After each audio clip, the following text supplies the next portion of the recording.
আপনাকে কি করে ভালো না বাসি ইয়া রাসূলুল্লাহ।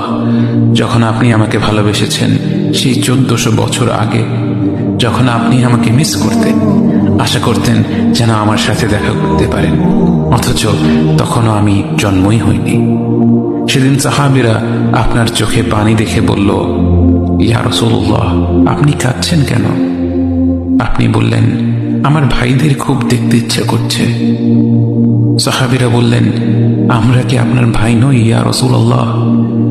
আপনি বললেন, না, তোমরা আমার সাহাবী। আমার ভাই হলো তারা যারা আমার পরে আসবে এবং আমাকে কখনো না দেখেও তারা আমাকে বিশ্বাস করবে। মৃত্যু শয্যায় শুয়ে আপনার অন্তরে এই চিন্তা ছিল যে আমাদের পরিণতি কি হবে। উম্মতি উম্মতি বলতে বলতে আপনি আপনার রবের নিকট ফিরে গিয়েছেন।